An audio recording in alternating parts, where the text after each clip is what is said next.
Today I am finally doing my crackpot theories on the third and final book in the Folk of the Air series, The Queen of Nothing by Holly Black. The cover and first excerpt for The Queen of Nothing came out almost a month ago now, and I meant to film this video immediately, but you know, I've kind of been slacking. I talked about that in my last video from like 2 weeks ago, so I'm sorry. I'm just like so late, but I'm here now and it's fine. But like I said, The Queen of Nothing is the third and final book in the Folk of the Air series, which includes The Cruel Prince and The Wicked King.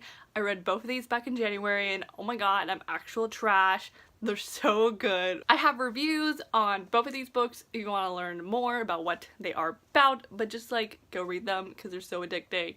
And there's a lot of murder and everyone's really crazy, but I love them anyway, and I'm super duper excited for The Queen of Nothing. I think it's my most anticipated book of 2020. I cannot wait to read it, and I'm so excited to share all my theories for the book. So if you haven't read these and you don't want to be spoiled, like, leave. Like, just leave. You know the drill. Just go on. Alrighty, so first, as usual, I'm going to be sharing my theories on the cover, which I'm going to show you all right now.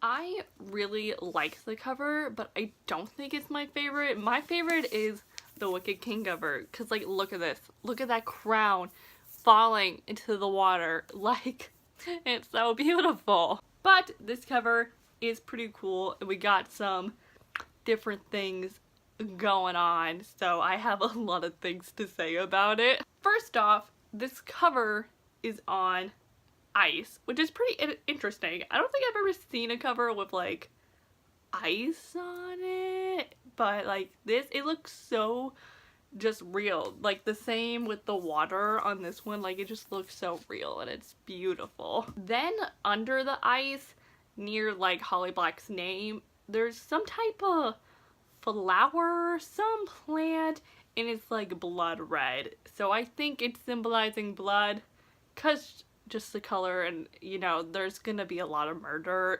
in The Queen of Nothing. Like, let's be real here, a lot of people are gonna die. We also have a snake that is slithering on the ice, and I think the snake symbolizes Jude because she's very like sneaky and sly, and I feel like what's gonna happen in The Queen of Nothing is that she's gonna like slither her way through back to Elfheim and be like, hey, guess who's here? But the snake also could symbolize Cardan, because I feel like he's gonna slither his way into some really bad stuff. I don't know, I'm so scared for what he's gonna do with The Queen of Nothing, because I mean, he exiled Jude at the end of The Wicked King, which was like so unexpected, so I really don't know what's gonna happen with him in this book. And lastly, we have this golden crown that's buried in the ice, but it's been like snapped, and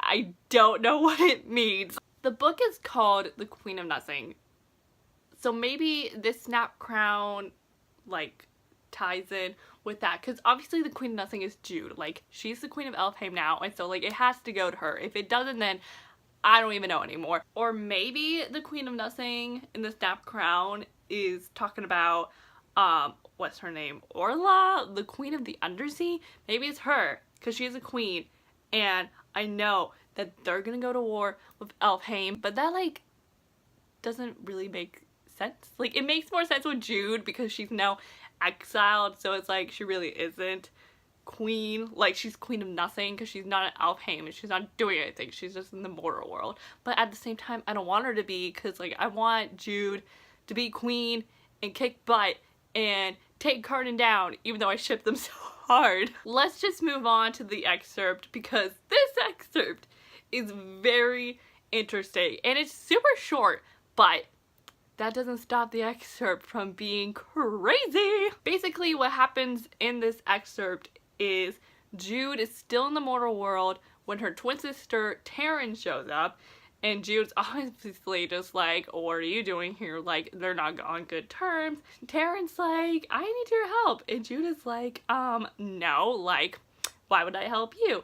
And then Taryn reveals that Locke, her husband, is dead. And Jude is obviously just like, what do you mean he's dead? And Terren's just like, oh yeah, he's dead because I killed him. I remember when I read this excerpt for the first time and I got to the end, I was like, what do you mean you killed him? Your husband, you, Terren? I know Terren and Locke aren't soulmates, but at the same time, there has to be some extent of feelings there, just because they both went behind Jude's back and got together. So, I mean, that has to mean something, right? I only have two theories about how Terren killed Locke. And the first one is that Terren got jealous, because we all know that Locke is a major hoe and got together with a lot of people in the last two books, and even while they were engaged, like, he was still hooking up. And maybe Terren just had enough, or like she caught him with another person and was like, just pulled out a knife and stabbed him. The only problem with this theory is that Terren is just so dumb. Like, sorry not sorry, but Terren just doesn't seem like the type of girl who would get mad about this, because she's already dealt with it for so long. Like, she knows that Locke has hooked up with other people, so it's like, why would she kill him now if he did get with someone else? Like, was it someone she knew? Like, I don't know. My other theory is that Terren killed Locke on accident, which I really don't believe this theory that much, just because nothing in Elfhame is an accident. Everyone thinks of a plan, even if it's just like little, like you think about it and plan it a little bit, and I really don't think Terren would kill Locke on an accident, even though, like I said, she is dumb, so I could see it, but like, no, she had to think of it. Like, something had to have happened for her to kill him. But no matter how he died, I'm just glad Locke is dead, because I hate Locke. He's the biggest hoe ever, and he was so terrible to Jude, and Jude even mentions how he and his friends tried to kill her for a game for his bachelor party, and she's like, you know, I should be happy that he's dead, but for some reason I feel grief. And I'm like, why do you feel grief? He tried to kill you. What's so mind-blowing about this excerpt is that this is huge. Like, the fact that they casually just put this out that, oh yeah, Terren killed Locke, I mean, what else is gonna happen in this book? Because if they already released this to the universe, I don't know what to expect for the Queen Nothing, and I am so scared. I do have another theory that I want to share. It's not from the excerpt, but it's just been something that's been on my mind ever since I read the end of The Wicked King. You probably all know what I'm going to be talking about. As we all know, Cardan exiles Jude, his wife, in The Wicked King, and everyone's trying to figure out why he did it. And you know, you could be simple and be like, Cardan exiled Jude because he's just salty and just wanted to get back at her for, you know, controlling him for like a couple months. But no. My theory is that Cardan exiled Jude because he wanted to protect her. You know, at the end of The Wicked King, Cardan and Jude and the Undersea people all meet up, and the Queen Orla's like, oh my god, our ambassador's been murdered. We demand justice. And then Cardan casually looks over to Jude and is like, hey, did you kill my brother? And Jude is like, maybe? The Undersea's just like, oh my god, we demand justice. Like, Jude must be punished. And I think if Cardan didn't exile her, then Jude would have died, because the Undersea was definitely like demanding death, but Cardan was like, no, I'm the king, I will decide what to do, and then he exiled her. But I think he did this because he knew that if he just let the Undersea take care of the situation, then she would have died, and Cardan did not want her to die because he cares.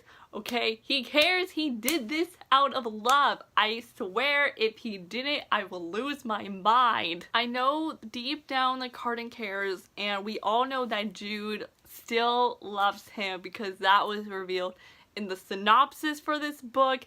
And I hope they get together and they can make it through after this, because I just know deep in my heart that Carden did this for her, to protect her from getting killed and from the war that's gonna go down with the undersea. Like, he just didn't want her to be a part of it. And I know that Jude can like take care of herself and fight, but maybe Carden was just like, no, like I just can't, I can't risk it, you know? I just hope that they will stay together, because, you know, they are married, and I don't know if divorce is a thing in Elfame, so I hope they can work things out. And if Carden actually exiled her because he was like salty, or I don't know, like if it was for the wrong reasons, I will fight him. But I think that's all I have to say for the Queen of Nothing overall.